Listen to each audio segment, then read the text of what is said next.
नमस्ते। आज हम इंसानियत के सबसे पुराने और शायद सबसे गहरे सवालों में से एक पर बात करेंगे। क्या हम हमेशा के लिए जी सकते हैं? चलिए अमरता की इस फैसिनेटिंग बनावट को जरा और करीब से समझते हैं।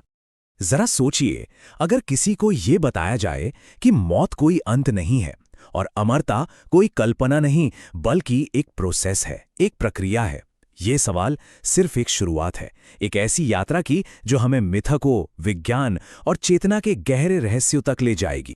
तो आज का हमारा सबसे बड़ा सवाल यही है, क्या हम अमर हो सकते हैं?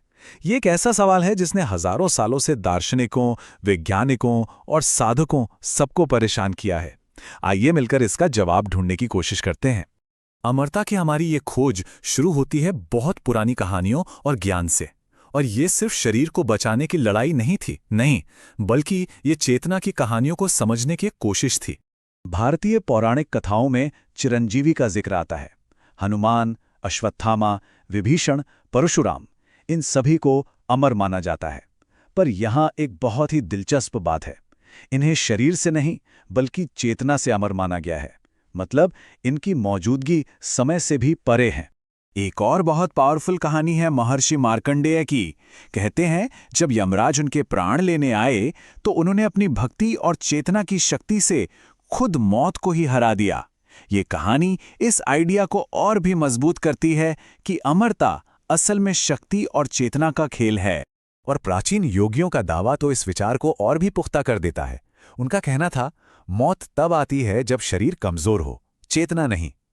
तो इशारा बिल्कुल साफ है, पुराने ज्ञान के हिसाब से असली अमरता शरीर की नहीं बल्कि चेतना की होती है। अच्छा, तो अब उस प्राचीन दुनिया से निकलकर आज की मॉडर्न लैब्स में चलते हैं। देखते हैं कि साइंस इस पहेली को कैसे सुलझाने की कोशिश कर रहा है।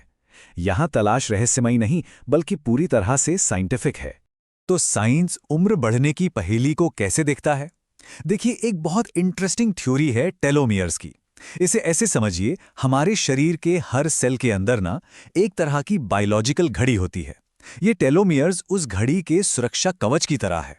हर बार जब हमारे सेल्स डिवाइड होते हैं तो ये कवच थोड़ा सा घिस जाता है, मतलब छोटा हो जाता है।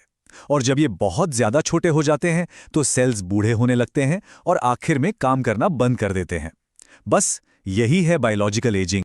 तो फिर साइंटिफिक हाइपोथेसिस क्या है? कुछ वैज्ञानिकों का मानना है कि अगर इन टेलोमियर्स को किसी तरह छोटा होने से रोक दिया जाए या स्टेबल कर दिया जाए तो शायद उम्र बढ़ने की प्रक्रिया को रोका जा सकता है। ये फिजिकल लाइफ को बढ़ाने की दिशा में एक बहुत बड़ी कामयाबी हो सकती है। और बात सिर्फ टेलोमियर्स पर ही नहीं रुकती। एंटी एजिंग रिसर्च कई और कमाल की डायरेक्शंस में आगे बढ़ रही है, जैसे कि स्टेम सेल थेरेपी, जिससे शरीर के पुराने या खराब हो चुके सेल्स को नए हेल्दी सेल से बदला जा सकता है। फिर है जीन एडिटिंग की वो क्रांतिकारी टेक्निक क्रिस्पर, जिससे हम उम्र के साथ आने वाली बीमारियों को उनके रूट कॉज यानी डीएनए से ही ठीक कर सकते हैं। और तो और आर्टिफिशियल ऑर्गन्स यानी कृत्रिम अंग, जो खराब हो चुके अंगों की जगह लेकर जिंदगी को और लंबा कर सकते हैं।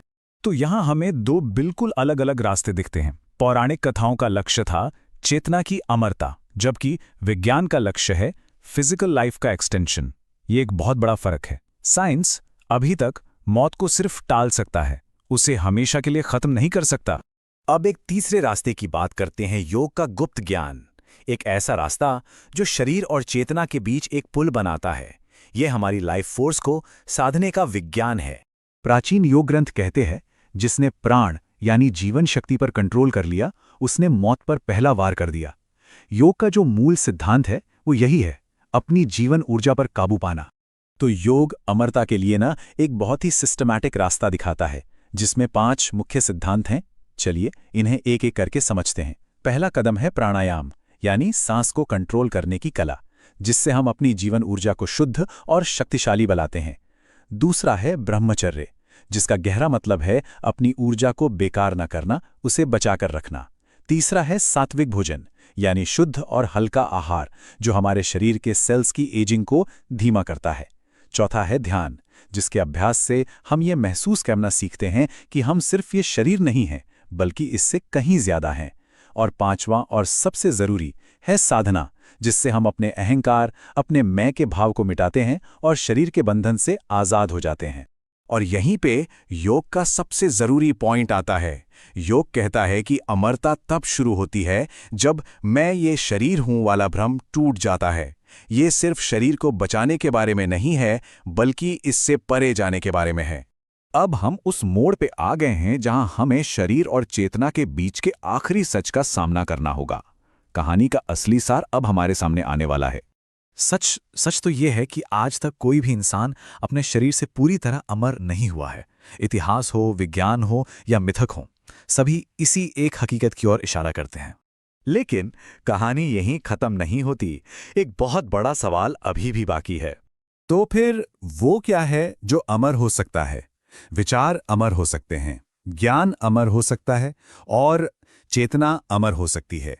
ये वो चीजें हैं जो शरीर के खत्म होने के बाद भी जिंदा रहती हैं और समय से भी आगे की यात्रा करती हैं। जैसा कि कहा गया है, शरीर तो मिटता है, पर जो जाग चुका है वो कभी मरता नहीं। ये बात इस आइडिया को और पक्का करती है कि एक जागी हुई चेतना ही अमरता का एक रूप है। तो चलिए अब अमरता के असली रहस्य से पर्दा उठाते हैं और हमेशा जीने की एक नई परिभाषा को समझते हैं। देखिए, असली अमरता कोई दवा नहीं है, कोई मंत्र नहीं है और ना ही कोई मशीन है। ये सब तो बाहरी खोज हैं, जबकि असली जवाब कहीं और ही छुपा है। असली रहस्य है मौत के डर से आजाद हो जाना, हर पल को पूरी जागरूकता में जीना और जिंदगी को टालना नहीं, बल्कि उसे पूरी तरह से जीना। जो इंसान मरने से पहले जीना सीख गया, वो असल में कभी मरा ही नहीं। और आखिर में बस इस एक विचार के साथ आपको छोड़ता हूं, अमर वो नहीं जो कभी मरे नहीं। अमर वो है जो मरकर भी यादों में, ज्ञान में और चेतना में जिंदा रहे। शायद असली अमरता यही है।